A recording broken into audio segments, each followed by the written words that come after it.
You may be seated, please. कृपा करके बैठ जाएं. We thank God for all God is doing in all the meetings of this convention until this final meeting this morning. और इस सुबह के आखिरी सभा तक इस सम्मेलन के दरमियान परमेश्वर ने किए हुए सारे सुंदर कामों के लिए मैं परमेश्वर को धन्यवाद करता हूं. Truly, God is moving in all the gathering of the saints everywhere. हर एक जगह में संतों की सहभागिता में परमेश्वर बड़े सामर्थ के साथ इन दिनों में काम कर रहा है. Is moving mightily by His Spirit. और आत्मा के सामर्थ के साथ वो हमारे बीच में चलता फिरता है. All because Jesus is coming soon, the Holy Spirit is moving mightily in the midst of all His servants and in the midst of all His people in order to quickly prepare His church for His imminent return. क्योंकि प्रभु यीशु मसीह का आगमन अति शीघ्र होने जा रहा है, इसी कारण से परमेश्वर अपने संतों के बीच अपने कलीसिया के मध्य में उसके शीघ्र आगमन के लिए अपने लोगों को तैयार या प्रस्तुत करने के निमित्त बड़े सामर्थ के साथ इन दिनों में परमेश्वर की आत्मा कार्य कर रहा है. There's no other way to be ready for the rapture than by giving room to the mighty power of the Holy Spirit. परमेश्वर के आगमन में जाने के लिए और कोई रास्ता नहीं सिवाय परमेश्वर के सामर्थ्य अभिषेक को हमारे अंदर काम करने के लिए हम अनुमति दें. Singing and praying, coming to the meetings, all is good. गीत गाना, प्रार्थना में आना, ये सारी बातें अच्छी बात है. And but more than anything else is the word of God that is preached and the anointing, especially that's going to make us ready for the rapture. और इन सारी बातों से बढ़कर के जो वचन हमें सुनाया जा रहा है उसे हम लोग सुन के समझना और पवित्र आत्मा के अभिषेक की परिपूर्णता में हम लोग परिपूर्ण रहना है. There's only a little time left and the Lord is desiring that all the church should be found perfect in Christ when He comes. और बहुत ही अल्प समय बाकी रह गया है और हमारा परमेश्वर प्रभु यही चाहता है कि उसके आगमन के समय में कलीसिया संपूर्ण रीति से शुद्ध और सिद्ध होकर के उपस्थित रहे. And as you heard the testimony just now, he said that appeared in the dream and filled in the Spirit is not I.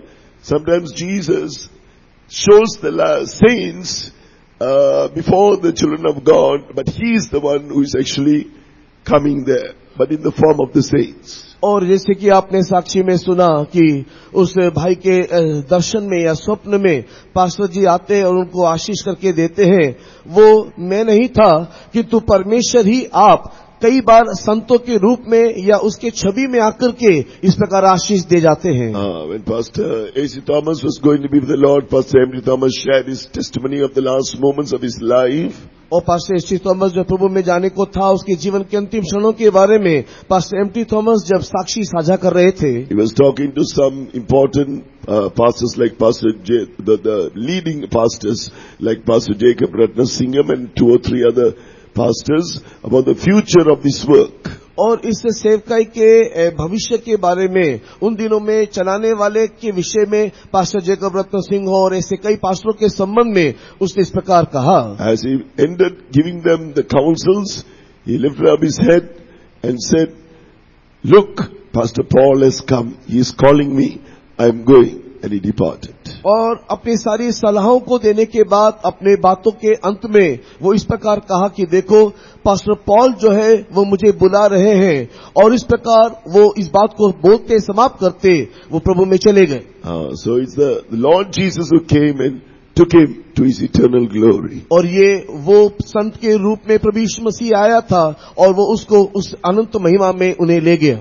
One thing important, the Lord is speaking to us, even for healing, you need a mighty anointing. और एक बात इन दिनों में हम लोग भली भांति जानना है कि चंगाई के निमित्त भी हमें एक सामर्थ्य अभिषेक चाहिए. You know, our center pastor was afflicted last week, and all the saints prayed, especially through the mighty power of the Holy Spirit. और हमारे सेंट्रल पास्टर जी भी जो पिछले सप्ताह पीड़ित थे, सारे कलीसिया और सारे संत लोग उसके लिए आत्मा की परिपूर्णता में होकर के जब प्रार्थना किया, all the devil's power was destroyed. सारे शैतान की शक्तियां देखो नाश हो गया। Jesus has already finished that work on the cross. और यीशु मसीह ने इस काम को क्रूस में पहले से ही पूरा He कर चुका is है। the Lord our healer. और वही हमारा प्रभु, हमारे चंगाई करने वाला He है। has all power and authority in heaven and on earth to heal us. और हमें चंगाई करने के लिए स्वर्ग और पृथ्वी पर सारा अधिकार उसी के पास है। He has healed us on the cross by His stripes. उसके कोड़े खाने से क्रूस पे उसने हमें चंगाई दे दिया है। For granting His servant that perfect deliverance, shall we praise God. और परमेश्वर अपने दास को संपूर्ण छुटकारा दे दिया, इसके लिए परमेश्वर को धन्यवाद करें।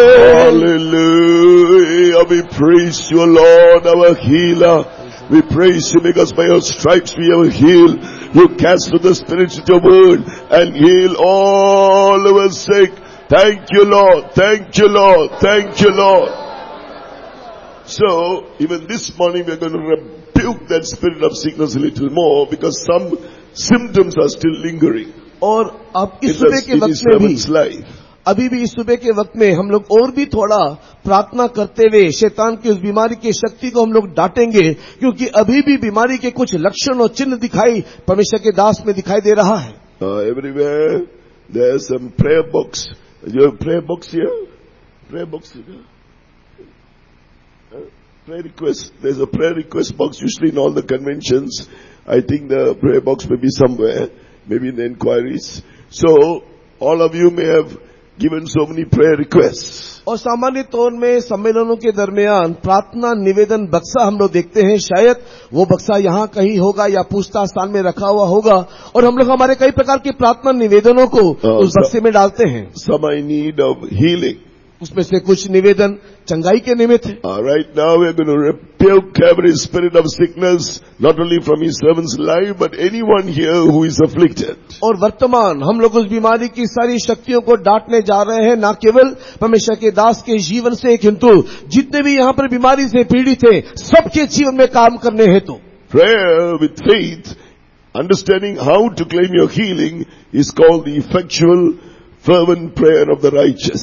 और विश्वास के द्वारा प्रार्थना करना, किस रीति से बीमारी के लिए प्रार्थना करना, ये धर्मी की प्रार्थना के प्रभाव का एक तरीका है। You must pray as the word of God teaches you. जैसे परमेश्वर का वचन हमें सिखाता है, वैसे ही हमें प्रार्थना करना है। That is how, when you pray, whether a servant of God prays for you, whether this pastor or even the junior most brother here prays or the junior most sister prays, it doesn't matter. It have the same effect. और अगर आप प्रार्थना करो या मैं प्रार्थना करूं या ये पास्टर जी यहाँ पर दिखाई देने वाले सबसे छोटे कोई भाई हो या कोई बहन भी अगर प्रार्थना उस रीति से अगर कर रहा हो, उससे कोई नहीं फर्क पड़ता कि कौन प्रार्थना कर रहा हो, लेकिन प्रार्थना प्रभावशाली होगा। You can pray yourself. आप भी प्रार्थना कर सकते हो। You must know how to pray for your healing. और आपको चंगाई के लिए कैसे प्रार्थना करना है, ये आपको मालूम होना चाहिए। Because particularly we're going to pray for pastor and for anyone else in need of healing. Jesus cast out the spirits with His word and healed all who were sick. और प्रभु यीशु मसीह ने जब रोगियों की चंगाई के लिए प्रार्थना किया, तो अपने वचनों के द्वारा उसने सारे रोगियों को चंगाई किया है। On the cross of Calvary it is written, by His stripes He healed us. और कलवरी क्रूस के संबंध में लिखा है कि उसके कोड़े खाने से उसने हमें चंगाई दे दिया। Cast out the evil spirit of sickness by saying that scripture with authority. और अधिकार के साथ जब परमेश्वर के शास्त्र के वचनों को कहा, उसने अंधकार के शक्ति को, शैतान की शक्ति को भगाया। Furthermore, the Lord Jesus said, these signs shall follow them that believe. और साथ ही साथ प्रभु यीशु मसीह ने यह भी कहा कि ये सारे चिन्ह जो है, ये सारे काम जो है, विश्वास करने वालों के जीवन में लगातार दिखाई देगा। This is how I pray. You can pray the same way. इसी रीति से मैं प्रार्थना करता हूं और आप भी ऐसे ही प्रार्थना कर सकते हो। This is how all the saints of God are praying. और ऐसे ही सारे संत प्रार्थना करते हैं। Jesus said, in my name you will cast out devils, in my name you will lay hands on the sick, they shall recover. और यीशु Mark chapter 16 verse 17 and 18. प्रभु यीशु मसीह ने मार्कुस सुसमाचार के अध्याय 16 उसके 17-18 वचन में कहा है कि मेरे नाम से जब तुम बीमारों के ऊपर हाथ रख के और मेरे नाम से जब भूतों को छुड़ाने के लिए प्रार्थना करोगे, वो चंगा पाएगा। Rebuke that Satan and rebuke the evil spirits that bring the sicknesses you will be healed. और बीमारी को लाने वाले उस शैतानी शक्ति को यीशु के नाम से जब डांटोगे आपको चंगाई मिलेगा. In all the words you are just seeing now, Jesus rebuked the spirits, cast out the spirits with his word. In my name, he said, you will cast out. So, healing is connected to rebuking the evil spirits or casting out the evil spirits of sickness. और प्रभु यीशु मसीह ने इन सारे वचनों को देखने से यही कहा है कि मेरे नाम से जब तुम प्रार्थना करोगे और उस प्रार्थना के समय में चंगाई को प्राप्त करना है तो यीशु के नाम लेकर के बीमारी लाने वाले दुष्शक्ति को हमें डांटना है. ये एक दूसरे से जुड़ा है. So the brother testified about his mother. Doctors were puzzled, amazed. और भाई ने जैसे गवाही दिया कि जब उसने अपने माँ के लिए प्रार्थना किया तो वैद्य भी आश्चर्य हो गए, वो लोग भी चकित हो गए. These doctors cannot do for you. ये वैद्य, ये डॉक्टर आपके लिए कुछ कर नहीं सकते. You can do it for yourself. लेकिन आप अपने लिए कर सकते हो. Or other children of God can do it for you. या दूसरे परमेश्वर के बच्चे आपके लिए कर सकते हैं. You and others together. और आप और दूसरे मिलकर के. Or other sons of God can do it together with you. और आपके साथ सेवक लोग मिलकर के ये काम कर सकते हैं.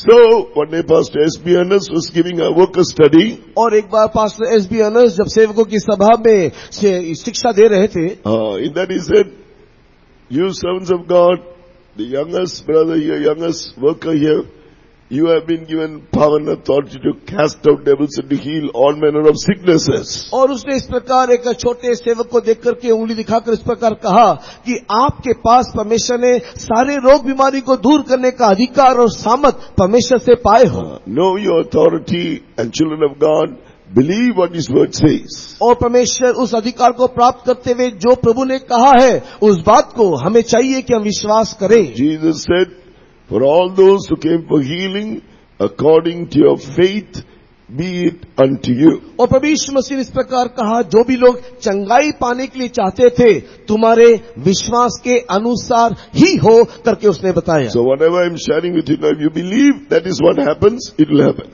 और जो भी कुछ मैं आपसे साझा कर रहा हूं वो ये कि आप जो विश्वास करोगे, जैसा विश्वास करोगे वैसा ही होगा. But if you don't believe, nothing can do. You can go to all the pastors and all the brothers and all the sisters, nothing is going to happen. लेकिन अगर आप विश्वास ना करोगे, भले ही सारे पास्टर, सारे ही सेवक, सारे ही बहन लोग मिलकर के प्रार्थना करें तो भी कोई असर, कोई फर्क ना होगा. Then Jesus was anointed with the Holy Spirit and with power. और प्रभु यीशु मसीह, यीशु नासरी के संबंध में लिखा है कि उसको सामर्थ और परमेश्वर के आत्मा से उसको अभिषेक किया गया.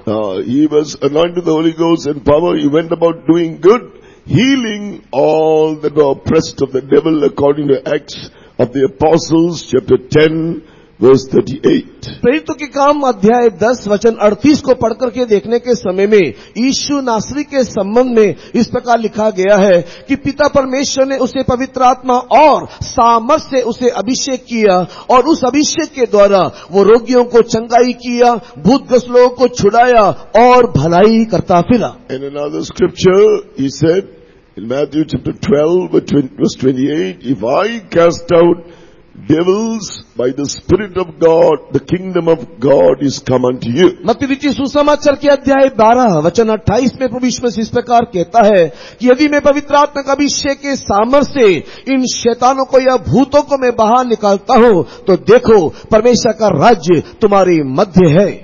So at the end of your prayer, you need to get filled in the Spirit, speak in tongues, and the Holy Spirit will anoint you.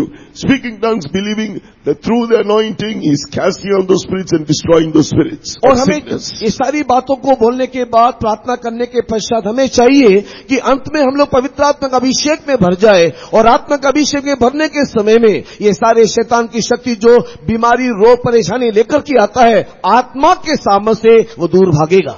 You do it and see what will happen. आप करके देखो क्या होता है. Little by little, all the symptoms of sickness will disappear. You will be made whole. और धीरे धीरे बीमारी के सारे लक्षण आपको छोड़ के चले जाएंगे, आप संपूर्ण स्वस्थ हो जाओगे.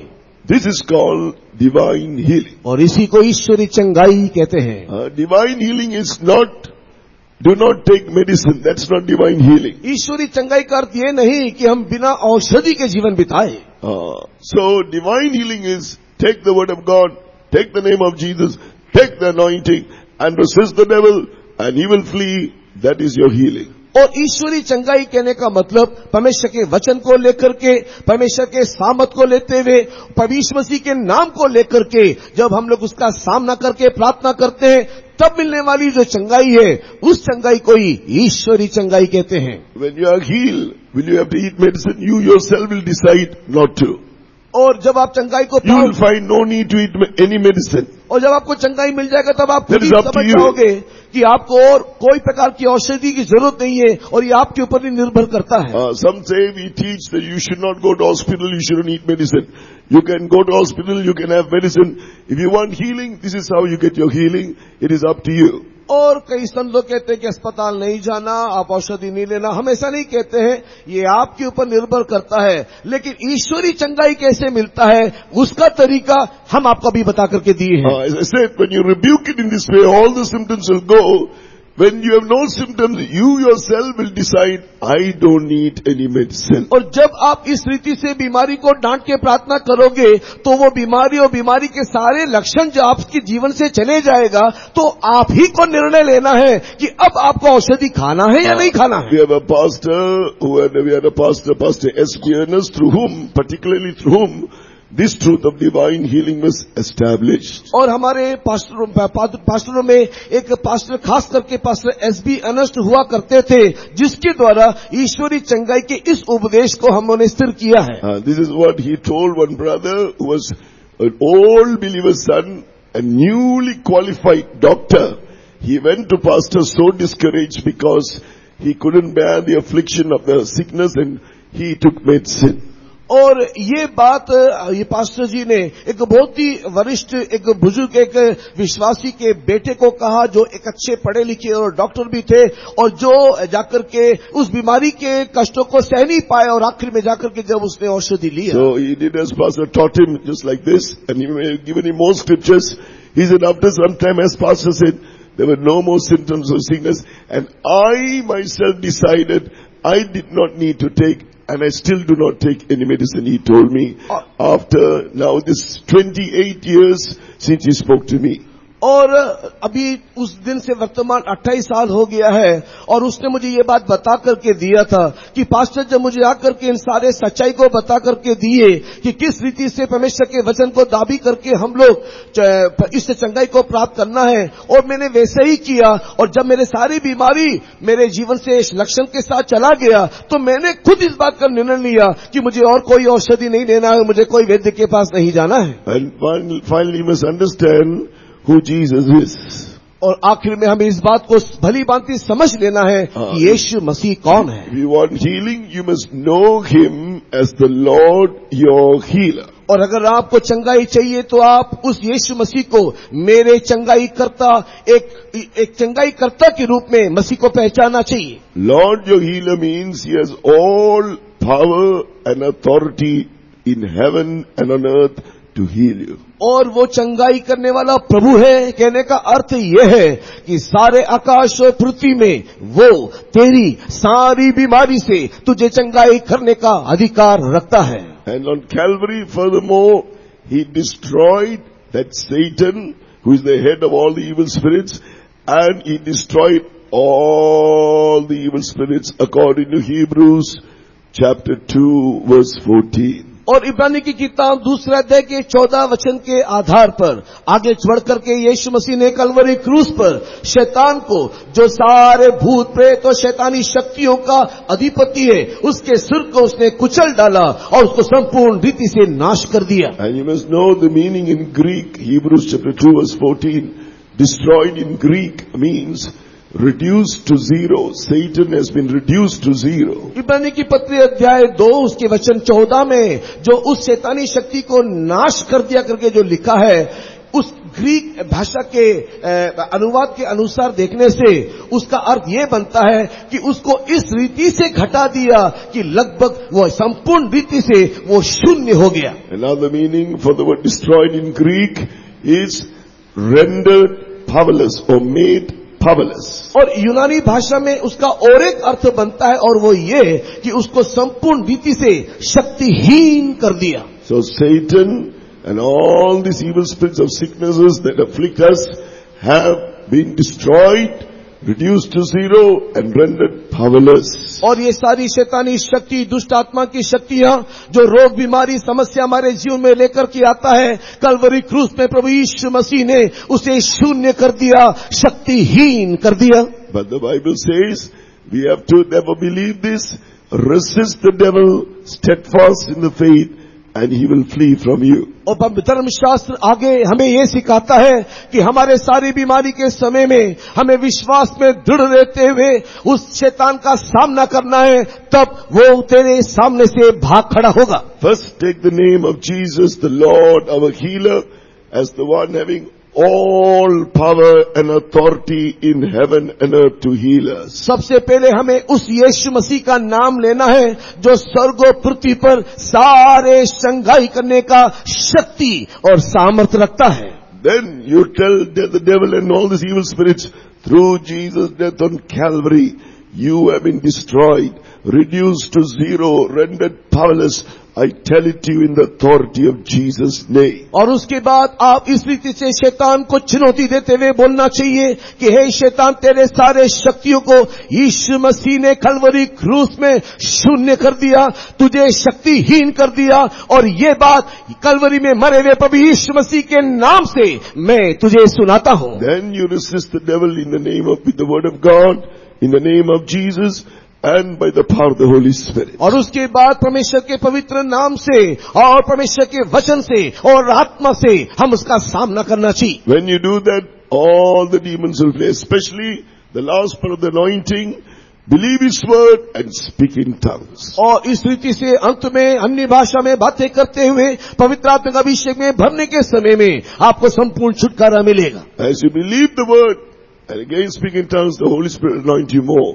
As you believe His word and speak in tongues, He will anoint you even more. Like that, go on believing, get more and more of the anointing until you cannot fill anymore, like we had last night. Your cup will run over. और आपको विश्वास करना है और पवित्र आत्मा का अभिषेक में भरना है।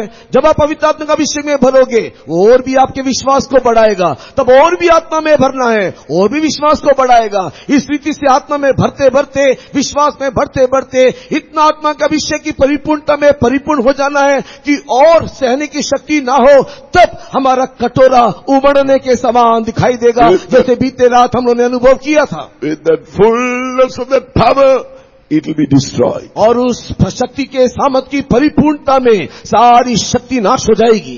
But just like a person takes medicine, just like someone who eats medicine, लेकिन जैसे कुछ लोग औषधि को लेते हैं, if you don't find all the symptoms have gone, अगर आप इस बात को देखोगे कि सारे जो लक्षण जो चले गए, you can do it again. और आप दोबारा उसको करो, Do the whole thing again. और ये सारी बातें दोबारा If you करते still रहो। don't find it's gone, do it again. और फिर भी अगर आपके लक्षण जाते हुए ना दिखाई दे, दोबारा करो, Finally, nothing will be left. और आप दोबारा करते रहो, आखिर में देखोगे Amen. Shall we all pray now for all in need of any healing? अगर यहाँ पर किसी को भी किसी प्रकार की चंगाई चाहिए तो आओ हम सब मिलकर किसी रीति से प्रार्थना करें। Rebuke with the name of Jesus यीशु के नाम से उसे डांटे, every spirit of sickness. सारी बीमारी की आत्मा Bind and rebuke them in Jesus' name. यीशु के नाम से उसे बांधे और डांटे, Then cast out with the word of God. परमेश्वर के वचन से उसे दूर भगाए। Say with authority, by Jesus' stripes, we have been healed, or I have been healed, or you can say, we have been healed. और उस अधिकार से बोलो कि प्रभु यीशु मसीह के कोड़े खाने से मुझे चंगाई मिला, हमें चंगाई मिला। इस रीति से अधिकार से बोलो। Finally, through the anointing, believe His word. By the anointing, He was anointed with the Holy Ghost and power. He cast out the spirits, and by the anointing, the God of peace is bruising Satan under your feet. और अंत में पवित्र आत्मा का अभिषेक में हम लोग इस रीति से परिपूर्ण हो जाए, जिस आत्मा के द्वारा से दुष्ट शक्ति को निकाला और बीमारी को छंगाई किया। जब हम लोग उस आत्मा की परिपूर्णता में परिपूर्ण होंगे, तो परमेश्वर आपके पांव के नीचे शैतान को कुचल डालेगा। Shall we pray? इसके लिए ये प्रार्थना करें। Amen. You're the Lord, our healer. You have all power and authority in heaven and earth to heal us. Oh yes, Jesus cast out the spirits with His word. Heal all of us sick. Oh yes, by Jesus' stripes you are healed. In the name of Jesus. Oh, the Jesus, Lord. Jesus Christ is Lord our healer. Jesus Christ, Lord our healer. Jesus, through the destroyed, you said, you are reducer and powerless. In the name of Jesus. In the name of your destroyed eternity and authority of Jesus. Amen. You and every evil spirit. Hallelujah. Yes, yes, he cast the spirit with his word and heal all of us by Jesus of your head. By Jesus of your head. Jesus, by Jesus of your head. In the name of Jesus. I then cast your spirit. Jesus. I then cast your spirit in Jesus. In my name, you cast it. In my name. Hallelujah. Hallelujah. Now, Lord, by the power of the Holy Spirit, oh, you're destroying every evil spirit under our feet. The God of peace shall bruise Satan under your feet. Pray that anointing, send that anointing, send that anointing, send that anointing. Oh, Amen. Now we are going to get filled in this, believe His word and speak in tongues. अभी परमेश्वर के वचन को विश्वास करके अभी आत्मा में हम लोग भरने के लिए जा रहे हैं, अन्य भाषा बोलने वाले By हैं। the anointing, the God of peace will bruise Satan under your feet. और पवित्र आत्मा का अभिषेक के द्वारा शैतान को वो तुम्हारे पांव के नीचे रौंद डालेगा। As you believe, He will anoint you. आप विश्वास करने से वो अभिषेक करेगा। Believe and speak in tongues. और विश्वास करके अन्य भाषा में बातें करो।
Amen. Yes, the resurrection power has restored the body to its original health. और परमेश्वर की According to पुनरुत्थान की Romans chapter शक्ति 8 verse 11. और पुनरुत्थान की शक्ति रोमी की किताब 8 अध्याय के 11 वचन के अनुसार आपके वास्तविक अनुभव में, आपके पहले के उससे अच्छे स्वस्थ अनुभव में उसने आपको लेकर के आ गया है। The other part of the anointing, whereby His power works in us, and the God of peace has bruised Satan, and all the evil spirits of sicknesses under our feet shall be praised Him. और परमेश्वर ने पवित्र आत्मा का अभिषेक के द्वारा सारे शैतानी शक्तियों को, रोग बीमारी लाने वाले सारे दुष्ट आत्माओं को, देखो परमेश्वर ने तुम्हारे पांव के नीचे रौंद दिया है। इसके लिए परमेश्वर को धन्यवाद करें। Hallelujah! Praise! Praise you. Hallelujah. Hallelujah. Hallelujah. Hallelujah. We praise you. Praise you. And for the word of God, God is going to give us this morning too. Shall we praise Him? आज इस सुबह के वक्त में जो वचन परमेश्वर में देने जा रहा है, आइए उस वचन के लिए भी प्रभु को धन्यवाद करें। Hallelujah. Hallelujah. Hallelujah. Amen. Now let us turn our Bibles to Acts of the Apostles, the 7th chapter. आइए हमारे धर्मशास्त्र को प्रेरितों के काम अध्याय 7 की ओर खोलेंगे। Acts of the Apostles, chapter 7, to begin with. Please read verses 2 and 3. प्रेरितों के काम अध्याय 7 वचन 2 और 3। उसने कहा, हे भाइयों और पितरों सुनो, हमारा पिता इब्राहिम हारान में बसने से पहले जब मेसोपोटामिया में था, तो तेजोमय परमेश्वर ने उसे दर्शन दिया और उससे कहा कि तू अपने देश और अपने कुटुंब से निकलकर उस देश में चला जा जिसे मैं तुझे दिखाऊंगा. And he said, Men, brethren and fathers, hearken. The God of glory appeared unto our father Abraham when he was in Mesopotamia, before he dwelt in Charan, and said unto him, Get thee out of thy country and from thy kindred, and come into the land which I shall show thee. So here we read what God spoke to Abraham when he was in Ur of the Chaldees in Babylon. और बाबिलोन में कसदियों के मध्य में रहने के मध्य परमेश्वर ने किस रीति से अब्राहम से जो कहा, इस बात को हमने इस वचनों में पढ़ करके देखा. It says here, the God of glory appeared to Abraham. और यहाँ हम देखते हैं तेजोमय परमेश्वर ने अब्राहम को दर्शन दिया. When you read, this is what Stephen was speaking before the people. और ये जो वचन हमने पढ़ करके देखा, स्तीफानुस लोगों को यह बात बता रहा है. We turn to that portion in Genesis chapter 12. और इस भाग को उत्पत्ति की किताब में देखने के समय में, उत्पत्ति की किताब अध्याय 12 में हम इस बात को देखने पाते हैं. In verse 1 we read, it says, Now the Lord had said unto Abraham, Get thee out of thy country and from thy kindred and from thy father's house unto a land that I will show thee. उत्पत्ति की किताब 12वां अध्याय पहले वचन में यहोवा ने Abraham से कहा, अपने देश और अपनी जन्मभूमि और अपने पिता के घर को छोड़कर उस देश में चला जा जो मैं तुझे दिखाऊंगा. In verse chapter 11 verse 31 he says he came out of Ur of the Chaldees. और 11 वचन में हम लोग देखने पाते हैं कि वो ऊर नामक देश से वो वहां से निकल करके आया. And it said that that place, Mesopotamia, where he dwelt, for that period of time, it was very advanced. उन दिनों में मेसोपोटामिया के ऊर देश में जहां पर वो रहता था, उस समय के आधार पर वो देश बहुत ही आधुनिक था. And he had he was rich in cattle and all, in every way, he had everything in his life. उसके जीवन में बहुत धन संपत्ति था, बहुत सारे पशु पक्षियां उसके पास थे, वो बहुत ही वो धनवान होकर के दिखाई दिया.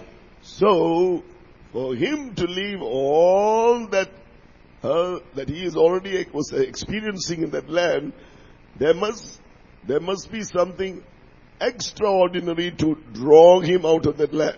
इन सारी बातों को वो वहां पर भोग रहा था. ऐसी सारी बातों को भोगने के समय में अगर उसको इन सारी बातों से बाहर निकालना है तो कुछ अलौकिक और कुछ अत्यधिक उसके जीवन में उसे दिखाई देना चाहिए.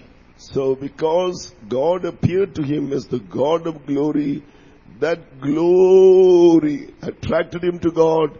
He was just able to give up everything and to follow God. और जब तेजों में परमेश्वर ने उसको दर्शन दिया, उस महिमा में परमेश्वर के दर्शन को उसने देखने के समय में सब कुछ छोड़ बाहर निकलने के लिए उसे प्रेरणा मिला. Likewise, when we can see our God of glory, understand him as the Lord of glory, there are so many things we can come out from, and then we can go on obeying his word, obeying his voice. अगर उसी प्रकार हम भी हमारे महिमा में परमेश्वर को देखेंगे या महिमा में परमेश्वर को पहचानेंगे, उस तेजों में परमेश्वर के ज्ञान के द्वारा बहुत सारी बातों से बाहर निकल आकर के उसकी अनुकरण करने के लिए भी परमेश्वर हमें मदद करेगा. So God wanted to take him to the land of Canaan, as it says in verse Genesis chapter 12 verse 1, to a land that I will show you. और उसके बाद परमेश्वर 12 अध्याय के पहले वचन के अनुसार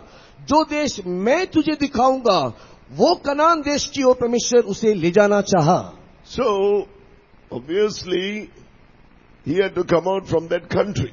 इसलिए उसे चाहिए कि वो अपने देश से वहां वो बाहर निकल आए. So we are called, as you heard last night about the kingdom of God, we are called to go to the kingdom of God eternally. और जैसे कि बीते कल संध्याकालीन समय में हमने सुना, हम लोग नित्यता में दिखाई देने वाले परमेश्वर के राज्य में जाने के निमित्त बुलाए गए हैं। So, how can we be qualified for that? You go through the points of last night's message. कैसे उसके लिए हम योग्य हो, इसके संबंध में जानकारी पाने के लिए बीते रात जो बात हमने सुना उसको दोबारा आप सुनिए या ध्यान कीजिए। From this verse, we understand to go to that land, he had to come out from his land. इन वचनों को जो भी हमने पढ़ करके देखा, इससे हमको ये समझ में आता है कि उस देश में जो परमेश्वर दिखाता है जाने के लिए हमें अपने देश से निकल आना है। Likewise, if we want to go to that eternal kingdom of God, first we have to leave that earthly life, that sinful life which we were living. और अगर उसी प्रकार हमें भी परमेश्वर के नित्य राज में जाकर के पहुंचना है, तो वर्तमान जो सांसारिक जीवन, जो पापमय जीवन में हम जी रहे हैं, उससे हमें बाहर निकलना है। First we have to experience the Lord Jesus in our lives as the Lord our Savior. सबसे पहले प्रभु यीशु मसीह को अपने जीवन में उद्धारकर्ता के रूप में अनुभव करना है। We have to come out from all our sins. हमारे सारे पापों से हमें बाहर निकलना है। Only then God can show us what He wants to give, but He can only reveal it to those who love Him. और उसके बाद परमेश्वर उनको प्रेम करते हैं सारी बातें बताएगा कि आगे उसे क्या क्या करना है। Right. So now let us turn to Acts of the Apostles again. We are going to refer back and forth from Acts chapter 7. So if you like, keep a bookmark or something there so that we can go back to that verse again and again. और मैं जो बातें बोलने जा रहा हूं बारंबार प्रेरितों के काम के 7 अध्याय से मैं बोलूंगा, इसके लिए आप उस जगह में एक बुकमार्क रख लीजिएगा। So here in verse 5 we read, he gave him none inheritance. He went to the land of Canaan and God gave him none inheritance in it, no, not so much as to set his foot on, yet he promised that he would give it to him for a possession and to his seed after him when as yet he had no child. और 5 वचन में प्रेरितों के काम अध्याय 7 में इस प्रकार लिखा है, और उसको कुछ मिरास वरन पैर रखने पर भी उसमें जगह ना दी, परंतु प्रतिज्ञा की कि मैं ये देश तेरे और तेरे बाद तेरे वंश के हाथ कर दूंगा, यद्यपि उस समय उसका कोई भी पुत्र ना था। Now, God had promised, now this is another chapter we have to refer again and again, chapter 4 of Romans. रोमी की किताब के 4 अध्याय में अगर हम इसको देखते हैं तो परमेश्वर ने एक प्रतिज्ञा अब्राहम को दिया था।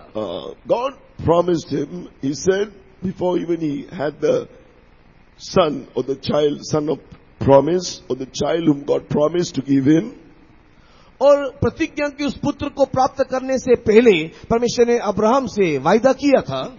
Here it says, God said in verse 17, I have made thee a father of many nations. रोमी की किताब अध्याय 4 वचन 17 में जैसे लिखा है कि मैंने तुझे बहुत सी जातियों का पिता ठहराया है। So now why are we looking at these verses about Abraham? He's an Old Testament says he died and he has died and gone. Why are we looking at the scriptures? और Abraham जो मर के चल बसा या चला गया, पुरातन नियम का वो संत था, उसके बारे में हम ये सारे वचनों को वर्तमान क्यों देख रहे हैं? Now, how does Abraham's life relate to our lives? Abraham का जिंदगानी हमारे जीवन के साथ कैसे संबंध जोड़ता है, आइए उसको हम देखें। It says in Genesis chapter 12, उत्पत्ति की किताब के अध्याय 12 में, in thee shall all the families of the earth be blessed. तुझ में सारे पृथ्वी की जाति आशीषित होंगे। So God was promising to bless all the families on this earth through Abraham. परमेश्वर अब्राहम से यह वायदा करता है भूमंडल के सारे कुल तेरे द्वारा आशीष पाएंगे।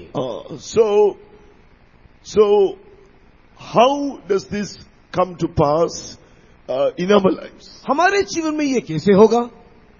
When we read in Romans chapter 4 verse 16, रोमी की पत्री अध्याय 4 वचन 16 जब हम पढ़ते हैं, here we read that therefore it is of faith that it might be by grace to the end the promise might be sure to all the seed, not to that only which is of the law, but to that also which is of the faith of Abraham, who is the father of us all.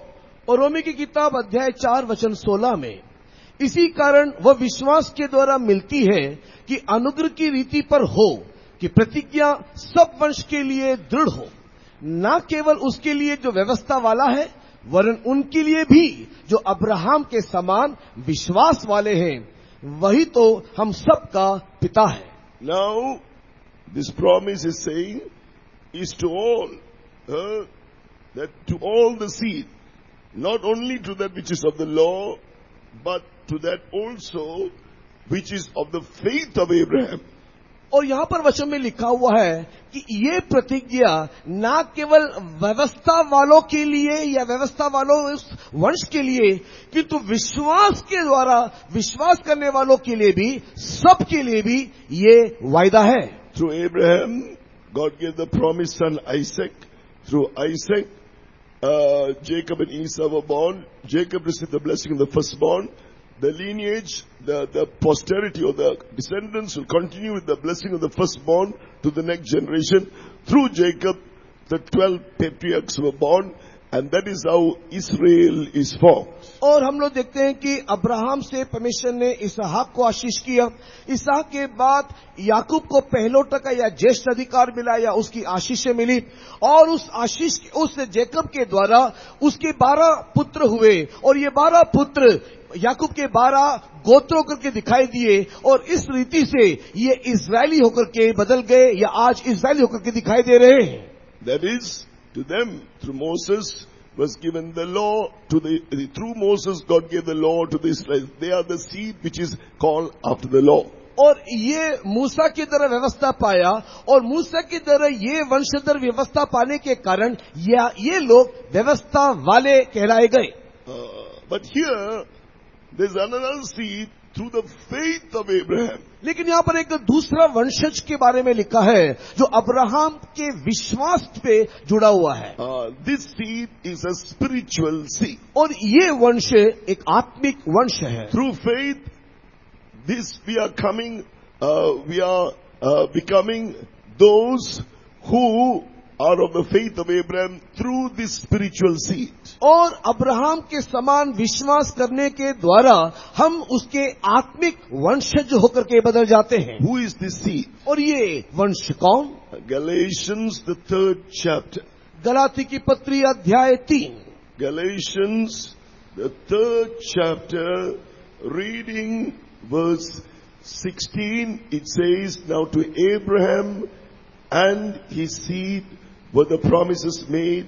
He said not unto seeds as of many, but as of one, and to thy seed, which is Christ. और गलाती की पत्री अध्याय 3 वचन 16, निदान प्रतिज्ञा Abraham को और उसके वंश को दी गई, और वह ये नहीं कहता कि वंशों को, जैसे बहुतों के विषय में कहा, पर जैसे एक ही के विषय में कि तेरे वंश को, और वो मसीह है।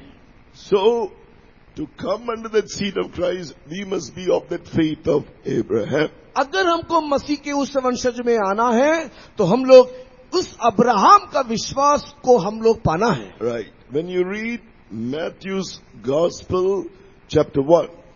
मत्ती रचित सुसमाचार अध्याय 1 जब हम लोग पढ़ते हैं, let's see about the seed of Abraham, Jesus Christ. और वहां पर अब्राहम के वंशज यीशु के वंशावली के बारे में हम वहां पर देखते हैं। Through faith we we are all the children of Abraham through the seed of Abraham, that is Christ Jesus. और हम लोग यीशु मसीह के द्वारा अब्राहम के वंशावली में दिखाई देते हैं। Matthew chapter 1 verse 1. मत्ती लिखित सुसमाचार अध्याय 1 वचन 1। The book of the generation of Jesus Christ, the son of David, the son of Abraham. Ibrahim की संतान, दाऊद की संतान, यीशु मसीह की वंशावली। So you see, this is the book of the generation of Jesus Christ, the seed of David, the seed of Abraham. यह किताब में यीशु मसीह के वंशावली, जो दाऊद की संतान और वो जो इब्राहिम का संतान है। So through Jesus Christ our Lord, we are seen as that spiritual seed through Christ, the seed of Abraham. और मसीह यीशु के द्वारा हम लोग यीशु मसीह के वंशज होते हुए अब्राहम के परिवार में या अब्राहम के वंश में हम दिखाई देते हैं। So in the Old Testament, the law could not make anyone perfect. That for your reference, I don't spend too much time. For your reference, Hebrews chapter 10 verse 1 to 3 says that. और इब्रानी की पत्री 10वें अध्याय के पहले 3 वचनों को पढ़ने के समय में पुरातन नियम की व्यवस्था मनुष्य को सिद्ध कर नहीं पाई। So it could not purge man from their sins. मनुष्य को उसके पापों से छुटकारा नहीं मिला।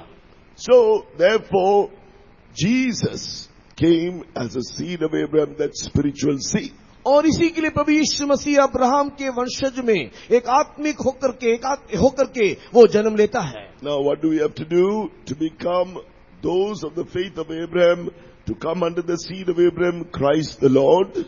और हम लोग उस मसीह के वंश में आने के लिए, अब्राहम के वंशज में दिखाई देने के लिए अभी हमें क्या करना है? So I'll just say it shortly because you have heard it last night. पिछले रात आपने सुना, इसके लिए मैं उसको संक्षिप्त में कहूंगा। Reading from this chapter 4, here it goes on below until verse 23. It says that now it was not written for his sake alone, but that it was imputed to him.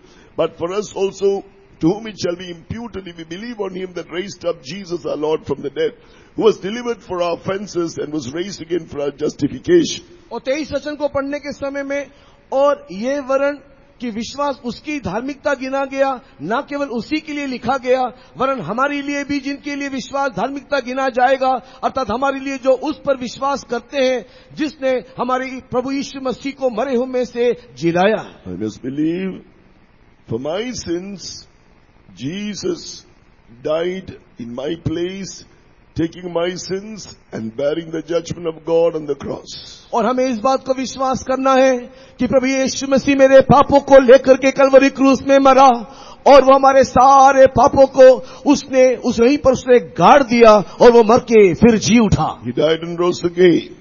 और वो मर के फिर जी उठा। So he's delivered from my offenses, for my sins. और उसने इस रीति से मुझे मेरे पापों से, दोषों से मुझे छुड़ाया। When I believe that, जब मैं इस बात को विश्वास करूंगा, when I'm sorry for my sins that made him to face that pain and suffering and cruel death, मेरे पापों के कारण, मेरे गुनाहों के कारण यीशु मसीह को इतना दुख मिला, इतना कष्ट मिला, इतना क्लेश उसे उठाना पड़ा, इसका पश्चाताप, अनुताप अगर हमारे अंदर होगा, when I believe the blood of Jesus therefore is able to forgive me and cleanse me from my sins if I confess and forsake them to him. और जब हम उसको हमारे पापों को बोल के स्वीकार करके छोड़ देंगे, तब प्रभु यीशु मसीह का लहू हमें हमारे सारे पाप और गुनाहों से हमें धोके शुद्ध कर देगा। Then he will also then forgive you, cleanse you, justify you. That is, as you heard, not only forgive your sins, he says, I will not remember your sins anymore. He will look at you as innocent, as the righteous, as though you never committed those sins before. और उसके बाद वो आपको इस रीति से क्षमा करेगा,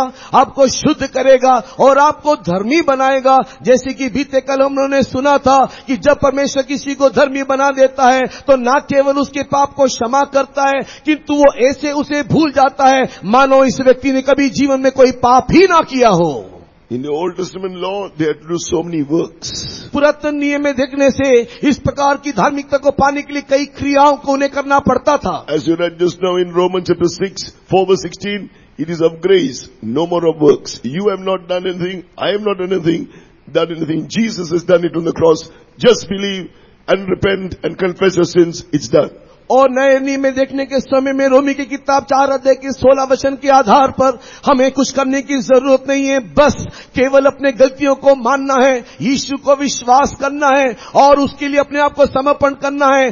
तब हमें कुछ करने की जरूरत नहीं है, हमें उसकी धार्मिकता मिलेगा। Wherever you may be seated, wherever you may be listening to this voice of this preaching the word of God, आप जहां कहीं भी बैठते हुए इस संदेश को, इस वचनों को सुन रहे हो, believe in Jesus who took your sins and was faced the judgment of God for your sins on the cross so that you don't have to be punished in a lake of fire. आप प्रभु यीशु मसीह को विश्वास करो जिसने अपने सारे पाप और गुनाहों को अपने ऊपर उठा लिया ताकि आपके ऊपर कोई न्याय न आए और न ही आपको नित्य नरक में डाला जाए। All he wants you to acknowledge your sins which cost his death on the cross, be sorry and confess and forsake them. केवल आपको इतना ही करना है कि मेरे पापों को मेरे प्रभु यीशु मसीह ने उठाया, मेरे लिए दर्द पीड़ा उसने पाया और इसके लिए मैं शर्मिंदा हूँ और इस रीति से उसको विश्वास करना है। Believing in him who did everything for your salvation and for you to be delivered from your sins, who died and rose again, he will justify you. और जब आप इस बात को विश्वास करोगे कि वो मेरे सारे पापों को उठा लिया है, तब उसके मृत्यु और पुनरुत्थान के द्वारा आपको उद्धार मिलेगा। He will look at you as somebody who never committed those sins because that's what his blood is able to do for you. और वो आपको इस रीति से देखेगा कि आपके पापों को क्षमा करने के बाद वो इस रीति से आपको देखेगा कि आपके जी में कोई पाप ही नहीं और न ही कभी आपने कोई पाप किया हो। Glory to God. परमेश्वर की महिमा हो। Accept Jesus as your Lord and Savior this morning. इस सुबह के वक्त में प्रभु यीशु मसीह को अपने उद्धारकर्ता के रूप में तो ग्रहण कर। So spiritually, in the Old Testament, Abraham was given the covenant of circumcision. और पुरातन नियम में अब्राहम को खतना का एक वाचा दिया गया। This repentance, cutting away sin, putting away sin from our lives, is called the spiritual circumcision. अपने जीवन से पाप को काट देना, अपने जीवन से पाप को काट के अलग कर देना ही हमारे आत्मिक जीवन का खतना का अनुभव है। It's an experience of faith that works by love according to Galatians chapter 5 verse 6. और 5वें अध्याय के 6 वचन गलाती की किताब में ये वो काम है जो विश्वास और प्रेम के द्वारा होता है। So, when you repent of your sins, confess and forsake them, he is cutting away that sin and putting it away from your life. Romans chapter 2 verse 28 and 29. और जब आप अपने पापों को स्वीकार करके छोड़ देते हो उस समय में रोमी की किताब 2 अध्याय के 28 और 29 वचन के आधार पर वो आपके जीवन से उसको संपूर्ण रीति से निकाल करके दूर कर देता है और यही आत्मिक खतना है। We become the spiritual Jews. और हम लोग इस रीति से एक आत्मिक यहूदी बन जाते हैं। Now let me explain something more about that sin which is cut off. और पाप को जो हमें काटना है इसके विषय में और भी 2-4 बातें मैं कहूंगा। In Colossians chapter 2. कलूसी की पत्री 2 अध्याय। In Colossians chapter 2 in verse 11 we read from this scripture here. It says, in whom also ye are circumcised with a circumcision made without hands, in putting off the body of the sins of the flesh by the circumcision of Christ. और कोलोसी की किताब अध्याय 2 वचन 11, उसी में तुम्हारा ऐसा खतना हुआ है जो हाथ से नहीं होता, अर्थात मसीह का खतना जिससे शारीरिक देह उतार दी जाती है। So, what is this experience that putting off the body of the sins of the flesh, circumcision of Christ? This is what is called the experience of repentance and confession of sins. मसीह का खतना शारीरिक देह को उतार देना, इसका अर्थ क्या है? ये मन परिवर्तन करना या पश्चाताप करते हुए पापों से तौबा करना या उससे हट जाना।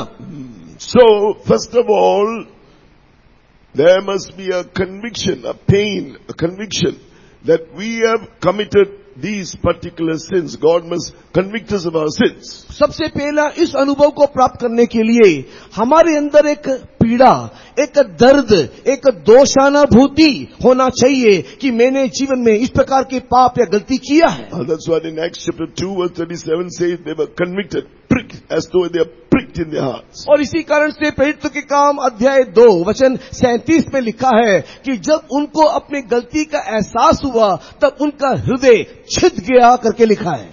Who can bring this conviction? कौन ये दोषानुभूति के अनुभव को लाएगा? It says, putting away sins by the circumcision of Christ. He is able to bring this conviction. और वो ही हमारे जीवन में इस दोषानुभूति को लेकर के आता है। So, what happens is, without our knowledge, when we commit sins, we are creating a body of the sins of the flesh. और जब हम लोग हमारे ज्ञान के बाहर जब कोई भी प्रकार के पापों को करते हैं, पाप करने के द्वारा हम लोग एक पाप में शारीरिक शरीर की सृष्टि करते हैं। So, we have to make sure we repent of our sins and confess them one by one of all that God shows us.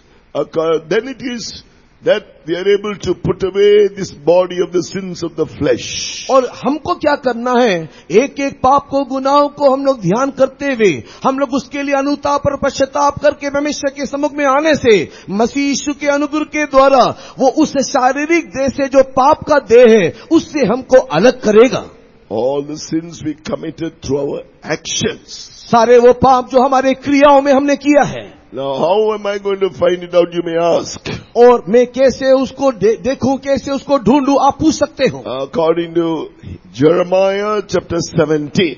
यिर्मयाह की किताब 17वां अध्याय के अनुसार, Jeremiah chapter 17 verse 9 and 10 says, यिर्मयाह की किताब अध्याय 17, 9, 10 वचन कहता है, the heart is deceitful above all things and desperately wicked.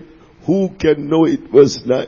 9 वचन में लिखा है, मन तो सब वस्तुओं से अधिक धोखा देने वाला होता है, उसमें एक असाध्य रोग लगा है, उसका भेद कौन समझ सकता है? Who can know it? Nobody knows his own heart. कोई भी अपने दिल की अवस्था, अपने हृदय की अवस्था को समझ नहीं सकता, कौन उसे समझ सकता है? Then the next verse gives the answer. अगला वचन उत्तर दे रहा है। Verse 10. I, the Lord, search the heart. और 10 वचन, मैं यहोवा मन की खोजता हूं। So, go to the Lord who will search your heart and show you all that's in your heart. और आप प्रभु को ढूंढ करके जाएं, तब परमेश्वर आपके हृदय को जांचेगा और आपके जीवन के सारे बातों को वो खोज दिखाएगा। Don't try to reason in your thoughts. Is it sin? Is it not? Maybe not. Maybe no. Don't try to reason in your thoughts. जब आप इस प्रकार की बातों को परमेश्वर आपको बताता हो तो आपके मन में वाद विवाद ना करो। क्या ये सच में पाप है? क्या ये करना गलत है? क्या ऐसा करना गलत है? ऐसा वाद विवाद ना करिएगा। Look to your conscience. अपने विवेक को देखिएगा। How do you know it's a sin? कैसे आप पाप को जानोगे? God will convict you in your conscience. मैं तुम्हारे विवेक में इसका बोध दूंगा। You know, when the Pharisees came to accuse the woman caught in the act of adultery, when they came to accuse her to Jesus. और जब फारसी लोग उस व्यभिचार की हुई स्त्री को दोष लगाते हुए यीशु के पास जब लेकर के आए, Moses commanded such a person should be stoned. और वे लोग इस प्रकार यीशु को बोलने लगे, मूसा ने हमें ये आज्ञा दिया है, इस प्रकार व्यभिचारियों को पथरवा करके मार देना चाहिए। They wanted to deceitfully tempt Jesus. और उन लोग बड़े चालाकी से, धोखा की रीति से यीशु की परीक्षा कर रहे थे। Then after they continued asking him, he lifted up himself, John chapter 8 verse 7. और लगातार उससे ये प्रश्न पूछते रहे, यूहन्ना रचित सुसमाचार के 5वें अध्याय के 7 वचन में। John chapter 8 verse 7. यूहन्ना रचित सुसमाचार 8वें अध्याय के 7वें वचन में, He that is without sin among you, let him first cast a stone at her. और उस समय में प्रभु यीशु मसीह ने उनको इस प्रकार बोला, तुम में जो निष्पाप हो वो सबसे पहले उसको पत्थर मारे। Verse 9, those Pharisees who heard it, being convicted by their own conscience. और 9 वचन में पढ़ने के समय में ये फरीसी जो वहां पर खड़े थे, अपने ही विवेक में बाधा पा रहे और वहां से वो लोग चले गए। At least they were sincere. कम से कम उन लोग सच्चे तो हैं। If they just consulted their minds, they would have killed that lady. They would have stoned her. अगर उन लोग अपने मन के साथ वाद विवाद करते हुए वहां पर खड़े होते तो पत्थर लेकर के उस स्त्री को मार बैठते. So to some extent they were sincere. They consult. They looked at their own conscience. Their conscience convicted them. They were sinners. एक रीति से देखा जाए तो ये फारसी लोग जो फतरवा करने को आए थे, दिल से वे लोग सच्चे थे, क्योंकि जब उनके हृदय में उनका दोष पता चला तो उन लोग इस बात को मान लिए. They all left without casting the stone at her. बिना फतरवा किए वे सब वहां उसे छोड़ के चले गए. Children of God, this is how. First of all, when we come to Jesus, we must repent of all our past sins. उसी प्रकार परमेश्वर के प्रिय लोगों, सर्वप्रथम यीशु के पास आने के समय में हम लोग हमारे सारे गलतियों और पापों को अनुभव करना चाहिए. So Romans chapter 6 verse 6 says it in a different way. रोमी की पत्री अध्याय 6 वचन 6 एक अलग ही रीति से हमें ये बताता है. Body of the sins of the flesh. और हमारे शारीरिक पाप के इस शरीर को. The old man is crucified with him, that the body of sin might be destroyed, that henceforth we should not serve sin. और हमारा पुराना मनुष्य जो मसीह के साथ क्रूस पर चढ़ाया गया कि हम पाप के शरीर में और आगे पाप के दासत्व में ना रहे. When is the old man crucified with him? When we repent, confess and forsake our sins. और हमारा पुराना मनुष्य तो जो हमको छोड़ के चला गया, ये तब होता है जब हमारे अंदर दोषानुभूति होता है और उसको स्वीकार करके पश्चाताप करके छोड़ के हम जब आगे बढ़ते हैं. So what is this body of sin? और ये पाप का देह क्या है? Now, this is an invisible body we are created when we committed sins in the past. जब हम लोग पुरातन दिनों में पाप किए, एक अदृश्य शरीर को जो पाप का शरीर है हमने सृष्टि किया. For all our evil imaginations and thoughts, we created the head of that body of sin. हमारे सारे बुरे विचारों और कल्पनाओं के द्वारा हमने उस पाप के शरीर के सिर को बनाया. For all the wrong things, we used our eyes for committing sin before God. We created the eyes of the body of sin. और जब हमने हमारे आंखों के द्वारा सारी बुरी दृष्टि से परमेश्वर के आज्ञा के विरोध में जब हमने पाप किया, इस रीति से पाप की देह में हमने एक आंख की सृष्टि किया. For all the wrong things, we gave our ears for sinning before God. We created the ears of that body of sin. जब हमारे कानों को हम लोग के परमेश्वर के विरुद्ध में पाप करने के लिए जब हमने खड़ा किया या इस्तेमाल किया, इस रीति से हमने उस पाप की देह में एक कान सृष्टि किए. All the wrong things we used our mouth for, we created that mouth of that body of sin. और जब हमने हमारे मुंह को सारे गलत बातों के लिए इस्तेमाल किया, इस रीति से उस पाप की देह में हमने एक मुंह सृष्टि किया. For all the wrong things we used our hands and our feet for, etc., we created those members of that body of sin. और जिस प्रकार हमने हमारे हाथों से, पांव से, शरीर के अलग अलग अंगों से जिस रीति से हमने पाप किया, उस ही रीति से हमने पाप की देह में अलग अलग अंग प्रत्यंगों को जोड़ दिया. It must be first put out. सबसे पहले इसे बाहर निकाल देना चाहिए. A true repentance and confession. और एक सच्चे अनुताप के साथ, पश्चाताप के साथ. That is why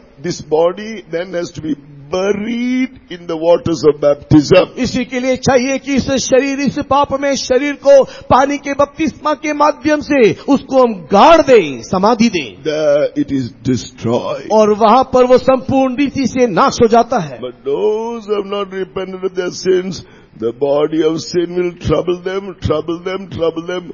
And even sometimes some children of God even backslide in the spiritual life. लेकिन जितने लोग अपने इस पाप में देह को नहीं मारते हैं, अपने पाप से अनुताप नहीं करते, ये पाप में शरीर उनको परेशान करता रहता है, उनको क्लेश देता रहता है, और कई बार तो इस हद तक और ये पाप का शरीर उन्हें सताता रहता है कि वे लोग पीछे हट जाते हैं. You want further counsel?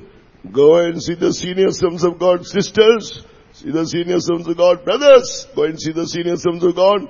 They will counsel you further if you have a doubt about this. अगर आपको इस पाप में देह से छुटकारा पाने के संबंधित किसी भी प्रकार का संदेह है तो बहन लोग वरिष्ठ बहनों के पास जाकर के जो सेवक है, और उसी प्रकार भाई लोग एक वरिष्ठ जो सेवक लोग हैं उसके पास जाकर के परामर्श ले ले. Faith, through the faith in Christ, you must believe what the truth says, as you heard last night. Not what you think is right. आप जो सोचते हैं वो सही नहीं, किंतु परमेश्वर क्या सही बोलता है उसको वचन के माध्यम से सत्य को हम लोग जानना जरूरी है। So this is the truth. If you want to, Romans 6:6, knowing this, that our old man is crucified with him, that the body of sin might be destroyed. So what? What happens next? That henceforth we should not serve sin. Victorious life. और रोमी की किताब 6 अध्याय के 6 वचन में लिखा हुआ है, क्योंकि हम जानते कि हमारा पुराना मनुष्य तो उसके साथ क्रूस पर चढ़ाया गया, और जब वो क्रूस पर चढ़ाया गया ताकि हम पाप के शरीर व्यर्थ हो जाए, ताकि हम पाप के दासत्व ना रहे, और यही है जय जीवन। Then, if you want to receive all the blessings to the faith of Abraham through Christ, the seed of Abraham, another important step is obedience in the truth of water baptism. अगर आपको Abraham के सारे आशीषों को पाना है जो मसीह यीशु के द्वारा हम लोग को प्राप्त होता है, तो उस आशीषों को प्राप्त करने के लिए विश्वास करते हुए हमें पानी के बपतिस्मा की अनुभूति में जाना है। We read in the curse came upon man, Galatians 3 verse 13 and 14. Galati की किताब 3 अध्याय के 13 और 14 वचन, मनुष्य जाति के ऊपर देखो एक श्राप अभिशाप आया। Curse. When did the curse come? According to the Old Testament, it says when they disobeyed the commandments of God, the laws of God, the curse came. That's what we read in the Old Testament. पुरातन नियम में हम देखते हैं कि जब एक व्यक्ति व्यवस्था का उल्लंघन करता है, उल्लंघन करने वाली व्यवस्था के कारण ही मनुष्य जीवन में श्राप अभिशाप आता है। There is no more curse for us now who have repented of our sins on the cross of Calvary. Galatians 3 verse 13, Jesus has redeemed us from the curse of the law. और प्रभु यीशु मसीह कलवरी क्रूस में हमारे लिए अपने आप को बलिदान करने के द्वारा, व्यवस्था के द्वारा मिलने वाले सारे श्राप से अभिशाप से उसने हमें श्राप मुक्त किया। इस कारण अभी हम जितनों ने पाप को स्वीकार किया है, हमारे जीवन में कोई श्राप नहीं। Some say that I am having the hereditary sickness and this and that happened to my parents, grandparents. Nothing of those curses have power over you. कई लोग इस प्रकार बोलते हैं कि मेरे पीढ़ी से पीढ़ी मिलने वाली बीमारी हमारे घर में है, एक श्राप हमारे घर में लगा हुआ है, लेकिन अब यीशु को विश्वास करने के द्वारा और पाप स्वीकार करने के द्वारा और कोई श्राप अभी आपके जीवन में ना रहा। Make sure you repent of your sins thoroughly. Then on the same cross, that curse, you are redeemed from that curse. इस बात को सुनिश्चित कर ले कि आपने संपूर्ण रीति से अपने पाप को स्वीकार किया है, तो कलवरी क्रूस के उस यीशु के मृत्यु के द्वारा आप सारे श्रापों से मुक्ति पा लिए हो। So Christ obeyed. That is how he took our curse, all our iniquities, and died on the cross and redeemed us from the curse of the law. यीशु मसीह आज्ञाकारी हुआ और उसके आज्ञाकारी होने के द्वारा हमारे सारे श्राप अभिशाप को वो अपने ऊपर लेकर के हमको श्राप अभिशाप से मुक्ति दिया। Next step, Galatians 3:14, that you may receive the blessing of Abraham. What is the blessing of Abraham? The promise of the Holy Spirit through faith. और गलाती की किताब 3 अध्याय के 14 वचन में, इसके बाद आपको इब्राहिम की वो सारी आशीषें मिलेगी। अब्राहम की वो आशीष बोलने से क्या है? पवित्र आत्मा का अभिषेक के द्वारा मिलने वाली आशीषें। So, we have to now, like Jesus did, partake of that same obedience of Christ. अभी हमको क्या करना है? जैसे यीशु मसीह ने किया है, हम लोग यीशु मसीह के समान उसी आज्ञाकारिता में हम उसके साथ जुड़ जाना चाहिए। Romans chapter 5 verse 12, we read, through Adam's disobedience, sin entered into the world, disobedience entered into the world. और रोमी की किताब 5 अध्याय के 12 वचन में आदम ने पाप किया और आदम के पाप करने के कारण जगत में पाप आ गया। As a result, death came into the world. और उसका परिणाम ये हुआ, मृत्यु इस संसार में आया। Romans chapter 5 verse 19, by Adam's disobedience, many were made sinners. और रोमी की किताब 5 अध्याय 19 वचन, आदम के पापों के कारण अनेक मनुष्य पापी हो गए। But by the obedience of one shall many be made righteous. और उसकी उसी वचन में लिखा है, वैसे ही एक मनुष्य की आज्ञा मानने से बहुत लोग धर्मी ठहरेंगे। Now you read the word of God, Clearly it says, for as by one man's disobedience, Adam's disobedience, many were made sinners, or many were made disobedient. और 19 वचन को पढ़ने के समय में जैसे एक मनुष्य की आज्ञा ना मानने से बहुत लोग पापी ठहरे, अर्थात बहुत सारे मनुष्य आज्ञा ना मानने वाले होकर के बदल गए. And then verse 19, by the obedience of one Jesus Christ our Lord, shall many be made righteous, shall many be made obedient. और उसके बाद लिखा वैसे ही एक मनुष्य की आज्ञा मानने से बहुत लोग धर्मी ठहरेंगे, अर्थात बहुत सारे लोग उसके समान आज्ञाकारी होंगे. So, when Jesus obeyed, Philippians chapter 2 verse 8, he humbled himself and became obedient unto death, even the death of the cross. और फिलिप की किताब के दूसरे अध्याय के 8 वचन, यीशु मसीह आज्ञाकारी हुआ और अपने आप को इतना दीन किया कि उसने क्रूस की मृत्यु को भी सह लिया.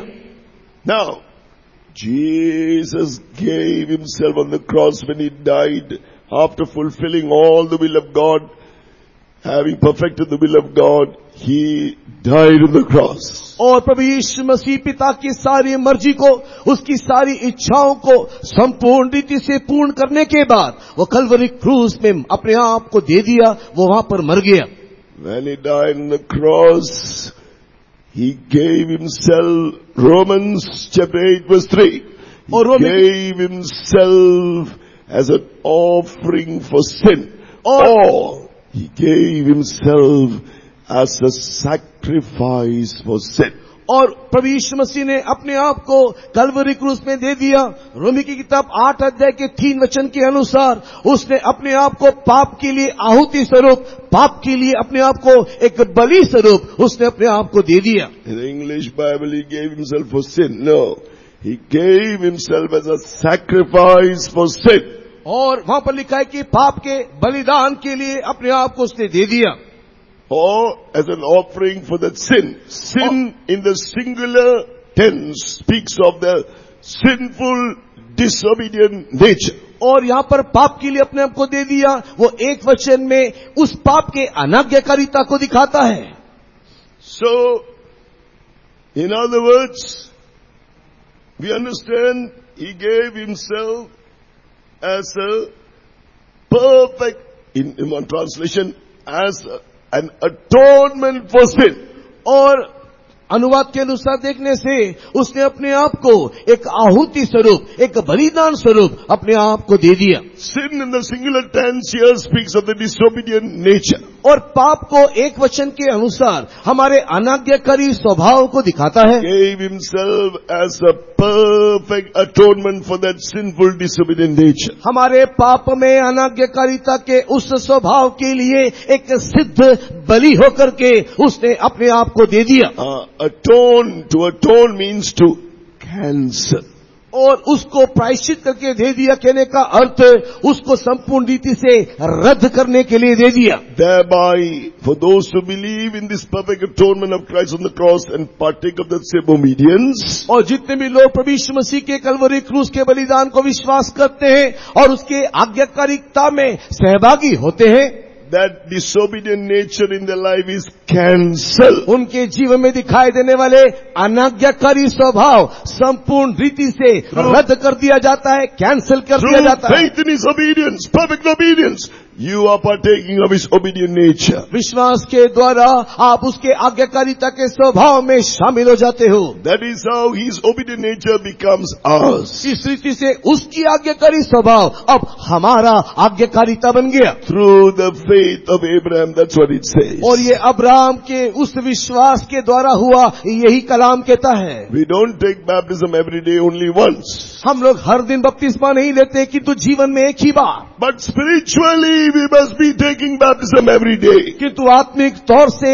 आत्मिक रीति से प्रतिदिन हम बपतिस्मा लेना चाहिए. His obedience is an obedience unto death. Every day we must believe, I am dead with Jesus to that old disobedient nature. हम लोग हर एक दिन बपतिस्मा लेने का अर्थ ये है कि मैं परमेश्वर में मेरे पुरातन अनाज्ञाकारिता के स्वभाव के लिए अब मैं संपूर्ण मर गया हूँ. Why? क्यों? I'll explain to you why. मैं आपको विवरण करके दूंगा क्यों. It's not simply a good doctrine, beautiful to listen to. You must understand why.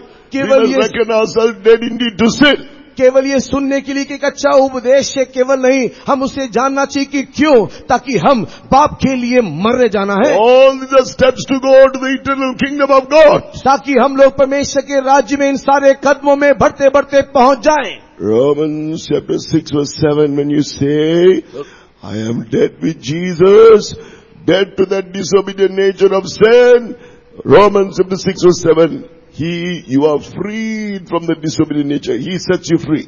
और जब हम लोग हमारे पाप के अनाज्ञाकारी स्वभाव के लिए मर जाते हैं, तो रोमी की किताब 6 अध्याय के 7 वचन में लिखा हुआ है, इस रीति से आप उस पाप में जीवन से छूट जाते हो. So by one man's obedience Jesus, we have become righteous. We have become obedient. एक मनुष्य यीशु मसीह के आज्ञाकारी के द्वारा हम धर्मी हो गए.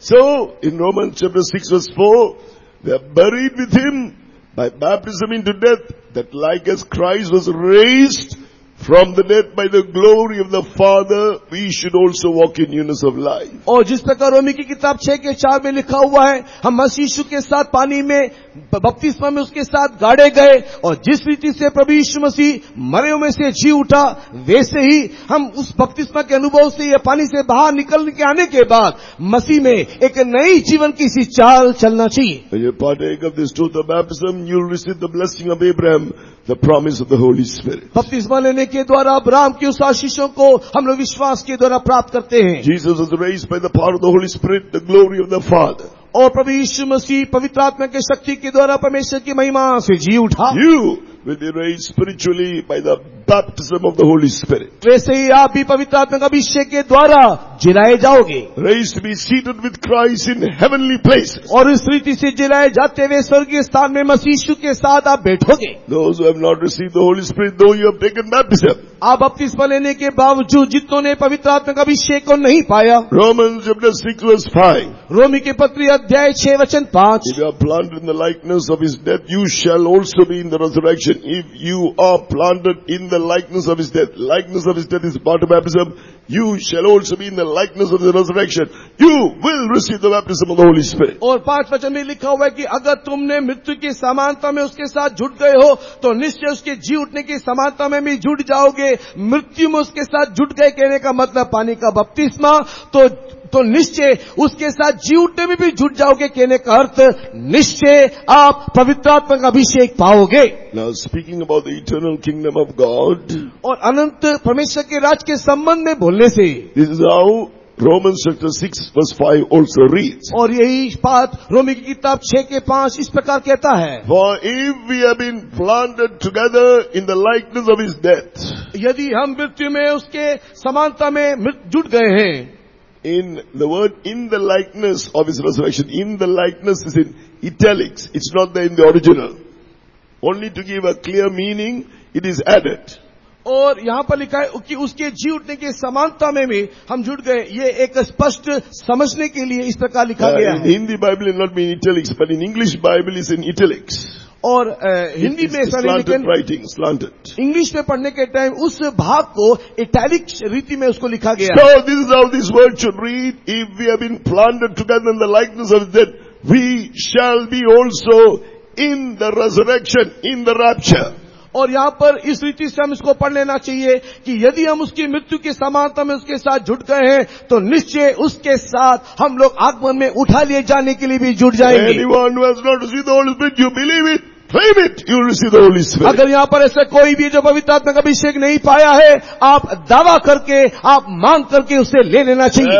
Everywhere I was going, people are just getting the Holy Spirit. Everywhere. हर एक जगह में जो मांग रहे हैं, सबको परमेश्वर अभिषेक दे रहा है. So many years they are not received, all were receiving. जो भी अभिषेक नहीं पाए, सब लोग अभिषेक पाना चाहिए. Today, at the end of this meeting, you are going to be baptized if you have not received the Holy Spirit. अगर आप पवित्र आत्मा का अभिषेक नहीं पाए, तो आज भी इस सभा के अंत में आपको परमेश्वर अभिषेक से भरेगा. This is through faith. और ये केवल विश्वास से ही होगा. This is the faith. और यही विश्वास है. Glory to God. भविष्य की महिमा हो. So we can then walk in newness of life. और उसके बाद हमें जीवन की सी नई चाल चलना है. We can do His will. हम उसकी मर्जी करना है. So this is how Hebrews chapter 10 verse 5 to 7 says, Jesus is preparing our bodies to do the will of God, just as He said, a body thou hast prepared me, lo, I come to do thy will. और यीशु मसीह ने अपने शरीर को पिता की मर्जी करने के लिए अपने आप को सौंप दिया. इसी कारण से प्रभु यीशु मसीह इस प्रकार कहता है, तूने मेरे लिए एक देह प्रस्तुत किया, देख मैं तेरी इच्छा करने को चलाता हूँ. I told you, I will explain to you why we must understand about this truth of baptism, that we are dead indeed to sin and must confess it. और क्यों हम लोग इस पानी के बपतिस्मा की सच्चाई को कि मृत्यु के लिए हम लोग मर गए और स्वीकार करना है, हमें ये जानना है.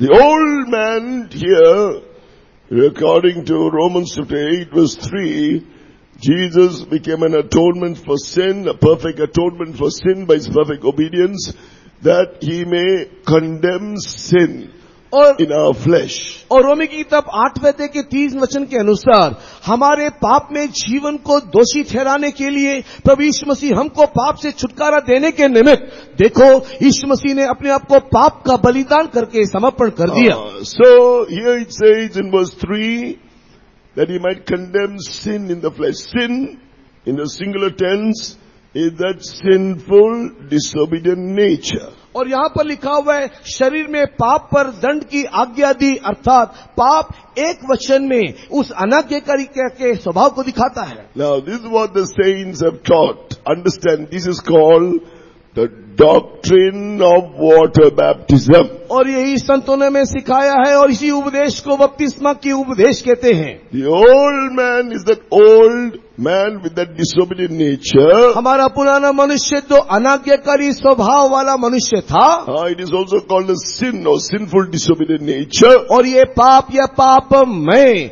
एक अनाज्ञाकारी स्वभाव. Nobody needs to teach any child to sin, because a child is born by birth with a disobedient nature inherited from Adam. Psalms 51 verse 5. और किसी भी बच्चे को पाप सिखाने की जरूरत नहीं है, क्योंकि आदम के द्वारा ही उसके जीवन में ये पाप दिखाई देता है और उसी पाप में वो बढ़ते हुए दिखाई देता है. भजन संहिता 51 के 5 वचन में जैसा लिखा है. The old man will teach every person, every man and woman how to sin from their childhood onwards. अपने बचपन से ही, छुटपन से ही ये पुराना मनुष्यत्व जो मनुष्य में है उसको कैसे पाप करना है वो सिखाता रहता है. Only in baptism it is dealt with. और केवल बपतिस्मा ही में ही हम उसको मार देते हैं. But to what extent when you say, I am dead indeed to sin, और आप किस हद तक ये कह सकते हैं कि मैं पाप के लिए अब मैं मर चुका हूँ, I am dead to that sinful disobedient nature, dead to that old man, मैं पुराने मनुष्यत्व के लिए, पाप में जीवन के लिए मर चुका हूँ. then it is Romans 8 verse 3, Jesus locks him up in your flesh. और Romans 8 verse 3, He condemns sin in the flesh. और He Yeshu Masih locks him up in your flesh. और उस समय में रोमी की किताब 8 अध्याय के 3 वचन में प्रभु यीशु मसीह शरीर में पाप को दंड की आज्ञा देता है. This is what the saints have taught. और यही संत ने हमें सिखाया है. The old man disobedient nature now, when you obey the truth of baptism, is like a prisoner who has judged, sentenced to death, and locked up in the prison.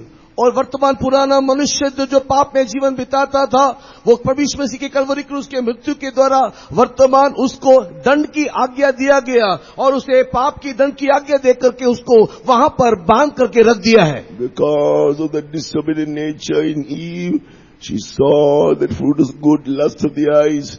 She saw it was pleasant to the eyes, good for food. She took it and ate it, lust of the flesh. One desire to make man wise, pride of life. और जब उस हव्वा ने उस निषेध फल की ओर देखा, उस समय में उसको देखने के टाइम में मन भाव देखा, वो बुद्धि के योग्य है और वो स्वादिष्ट है. इस रीति से आंखों की अभिलाषा, शरीर की अभिलाषा, जीविका के रूपी घमंड में वो संपूर्ण रीति से पाप में हो गई. Whether it be in your thoughts, whether you are going somewhere and suddenly there's something the devil is trying to tempt you with, in your thoughts, in your eyes. So you just have to say, I am dead indeed unto sin. आप इधर उधर जाने आने के समय में शैतान आपके जीव में कई रीति से परीक्षा लाते हुए आपकी आंखों के सामने कई प्रकार की बातों के द्वारा पाप के प्रति आकर्षित करने के समय में आप इस रीति से उसको बोल देना चाहिए कि मैं पाप के लिए मर चुका हूं। Old man is saying, look, think of this, think. I am dead indeed unto sin. पुरातन मनुष्य जो आपके अंदर है वो आपको इस प्रकार कहेगा, वहां देखो, लेकिन उस पाप की ओर देखने के समय में आप उसको इस प्रकार बोलना चाहिए कि मैं पाप के लिए मर चुका हूं। You may have liked those things before, listen to it. Temptation is coming. I am dead indeed unto sin. और उसी प्रकार कान के द्वारा भी बुरी बातों को सुनने के लिए, पाप को सुनने के लिए जब वो हमारी ओर आकर्षित करेगा तो पुरातन मनुष्य को हम ये बोल देना चाहिए कि मैं इस बातों को सुनने के लिए, पाप के लिए मैं मर चुका हूं। Immediately God will lock that old man in your flesh. और इस रीति से उस पुरातन मनुष्य को परमेश्वर आपके शरीर में बंद कर देगा, ताला लगा देगा। Like a prisoner judged, sentenced to death, condemned to die. And when will he die? और जिस प्रकार एक कैदी को उसको मृत्यु की सजा दी गई और उसको बांध करके रखा जाता है, वो कब ये मरेगा? You go on, Romans chapter 6 verse 13. Go on offering your members as those who are dead to sin, alive unto God. Alive from the dead means dead to sin, alive unto God, and your members as instruments of righteousness unto God. और जब आप लोग अपने अंगों को पाप के लिए मारा हुआ जान करके परमेश्वर के हाथों में सौंप दोगे और अपने अंगों को परमेश्वर की धार्मिकता के हथियार के लिए दे दोगे, According to Romans 6 verse 19, yield your members as servants to righteousness, to obey God's word, servants to righteousness unto holiness. और आप अभी वर्तमान परमेश्वर के अपने अंगों को 6 verse 19, पवित्रता के लिए, last portion. और Servants to righteousness unto holiness. 6 अध्याय के 19 वचन के आखिरी भागों में वहां पर लिखा है, वैसे ही आप अपने अंगों को पवित्रता के लिए धर्म के दास करके सौंप दोगे। So when you lay the sacrifice on the altar, what will come? Fire will come down. जब आप अपने आप को इस रीति से वेदी के ऊपर रख दोगे तो क्या होगा? आग उस वेदी के ऊपर उतरेगा। Oh, when you surrender like this, the fire of God, power of God will come upon you. आप अपने आप को इस रीति से सौंप देने के समय में परमेश्वर का शक्ति, परमेश्वर का सामर्थ आपके ऊपर उतरेगा। Romans chapter 12 verse 1, present yourselves as a living, your bodies as a living sacrifice. रोमी की किताब 12 अध्याय का पहला वचन, अपने अपने शरीर को परमेश्वर के बलिदान के स्वरूप तुम अपने आप को सौंप दे। What will happen to this old man finally? आखिर में इस पुराने मनुष्यत्व का क्या होगा? When the anointing comes, Romans chapter 6 verse 14, sin, the disobedient nature will not have dominion over you. और रोमी की किताब 6 अध्याय के 14 वचन, ये पाप आपके ऊपर और प्रभुता करने ना पाएगा जब पवित्र आत्मा का अभिषेक आपके ऊपर उतरेगा। You are not under that law, you are under the dominion. Sin will not have dominion over you.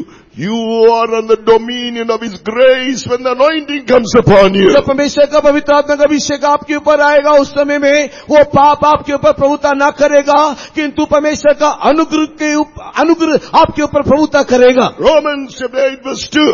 और रोमी की पत्री 8वें अध्याय का दूसरा वचन, Through the anointing, the law of the Spirit of life in Christ Jesus makes you free from the law of sin and death. और जीवन की आत्मा की व्यवस्था से मसीह के द्वारा मृत्यु की व्यवस्था से आपको स्वतंत्र कर देगा। Law of sin, disobedient nature. Law of death, the death comes through the works of sin. और पाप की जो व्यवस्था है, जो अनाज्ञाकारी का स्वभाव जो था, और मृत्यु की व्यवस्था जो अनाज्ञाकारी के द्वारा हमारे जीवन में आया है। This is how offer your members to God every day as you begin the day. इसी प्रकार हर एक दिन जब दिन शुरू होता है अपने आप को परमेश्वर के हाथ में आप सौंप देना चाहिए। Old man will be, don't give him the food to eat. He wants the lust of the flesh, lust of the eye, pride. Don't give him that food. आपके पुराने मनुष्यत्व को आप भोजन ना दीजिएगा, क्योंकि पुराना मनुष्यत्व आंखों की अभिलाषा, शरीर की अभिलाषा, जीवन रूपी घमंड को चाहता है, उसको आप पोषित ना करिएगा। Give that place to Jesus to live in you in righteousness and holiness after the truth. सच्चाई Put on the new man which after God is created in righteousness and true holiness. और आप एक नए मनुष्यत्व को परिधान कर ले जो धार्मिकता और सत्य के द्वारा बनाया गया है, और उसमें आप अपने आप को समर्पण करके जीवन जीना चाहिए। And these old men will be locked up, starved. And you'll be going doing the will of God. One day God will perfect you in doing the will of God. और इस रीति से आप परमेश्वर की मर्जी को करते हुए पुरातन मनुष्यत्व को बंदी बनाकर कैदी रखते उसको भूखा रखोगे, उसकी इच्छा विलासों को पूरा नहीं करोगे, और एक दिन ऐसा होगा कि आप परमेश्वर के संपूर्ण सिद्ध इच्छा करते हुए दिखाई दोगे. Through a life of doing the will of God, you'll be made perfect in love, perfect in faith, perfect in holiness. और इस रीति से परमेश्वर की संपूर्ण इच्छा करते हुए आप प्रेम में, विश्वास में, परमेश्वर की मर्जी करने में सिद्ध और पूर्ण हो जाओगे. Then that old man in the rapture, he will die. और उस समय में वो पुराना मनुष्यत्व जो बंदी बनाया हुआ है वो संपूर्ण रीति से Shall we मर praise जाएगा. Him for this? Praise God for this truth He has given us. ये सच्चाई जो परमेश्वर ने हमें दिया है उसके लिए परमेश्वर को धन्यवाद करें. Hallelujah.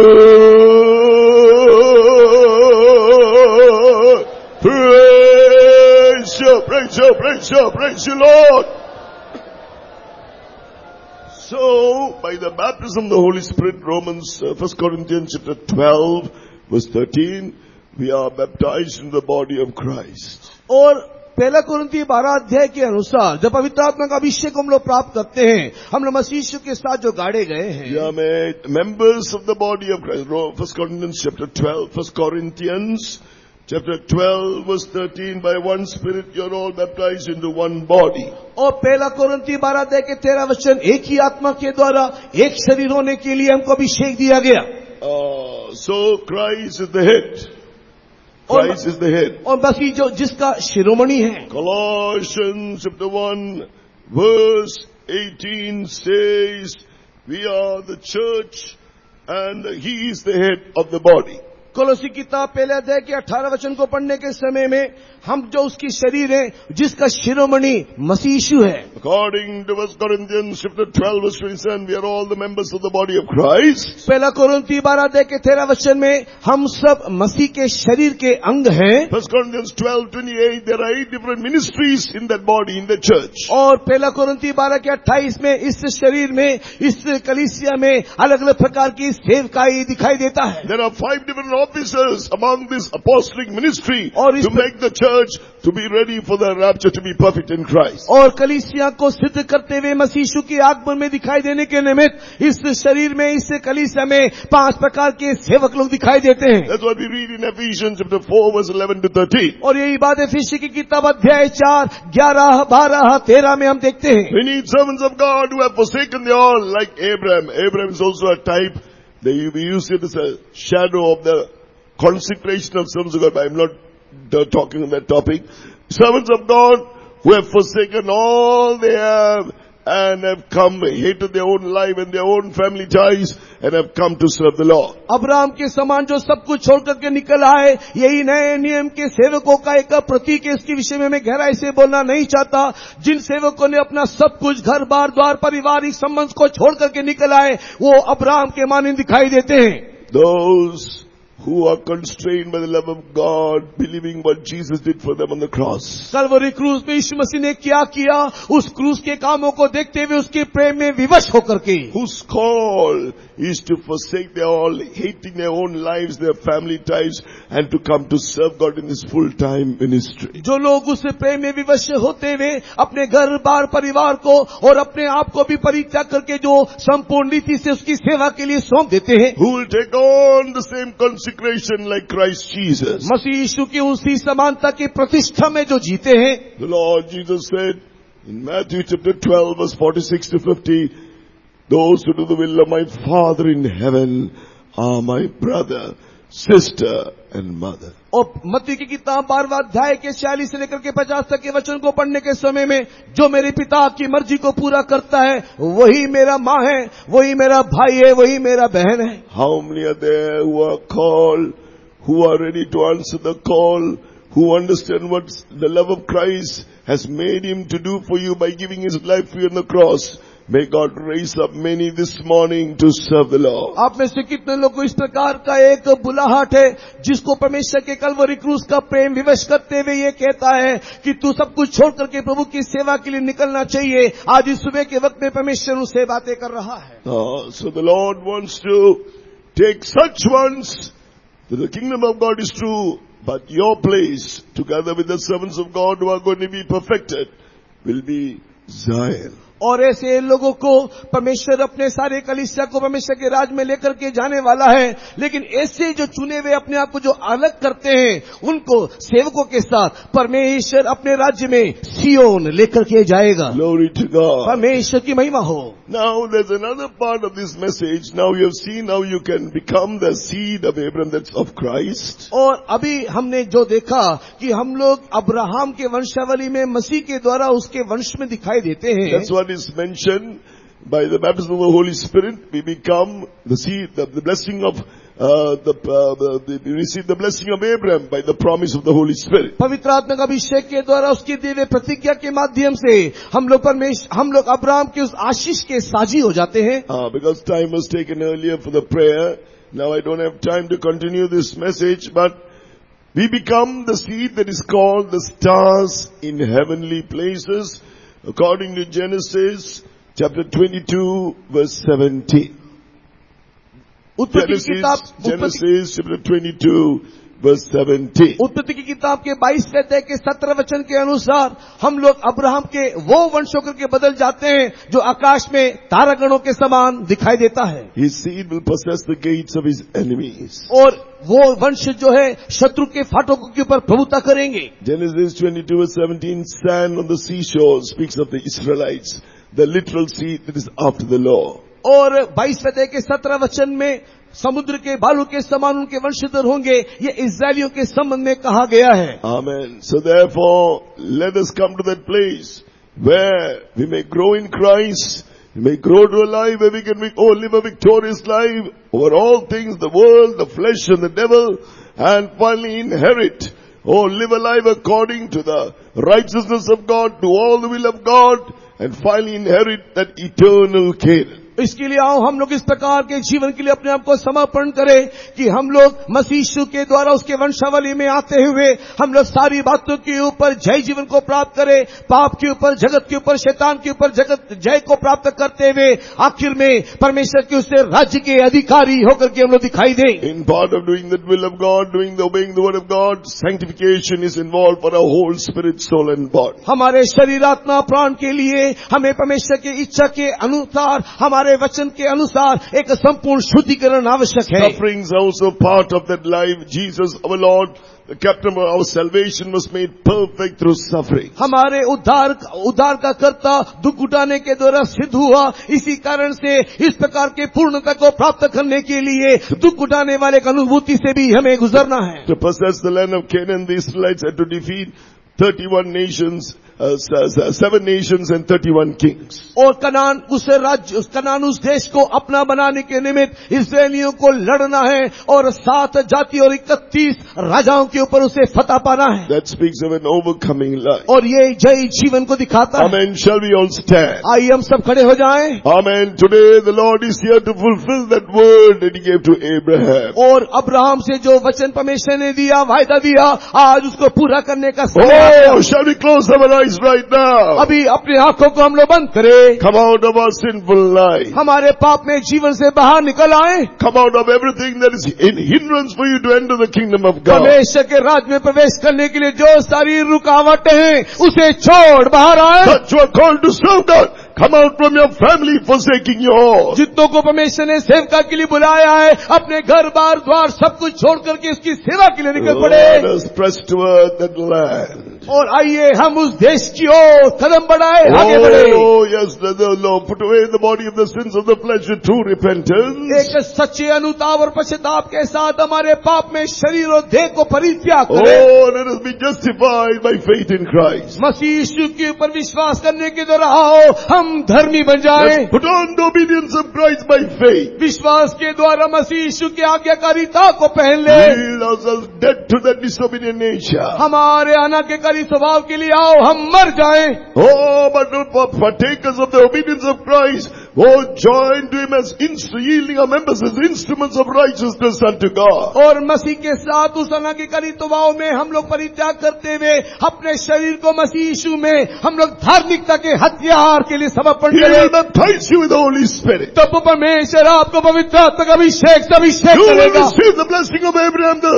promise of the Holy Spirit by faith. आप विश्वास के द्वारा अब्राहम के दिया गया प्रतिज्ञा को आप पवित्र आत्मा का अभिषेक के द्वारा पाओगे। He will raise you as stars to heavenly places. और वो आपको तारागणों के समान स्वर्गीय स्थान में उठाएगा। You will not serve sin. You will possess the gate of your enemy. आप पाप आपके ऊपर राज्य तो न करेगा, किंतु शत्रु के फाटक के ऊपर आप राज्य तो करोगे। Today the Lord is going to do it for you. परमेश्वर आज आपके जीवन में ये काम करने जा रहा है। Lock up the old man. Let the Lord lock him up in your flesh. आपके पुरातन मनुष्यत्व को परमेश्वर आपके शरीर में ही बंदी बनाने दे। You didn't know this truth.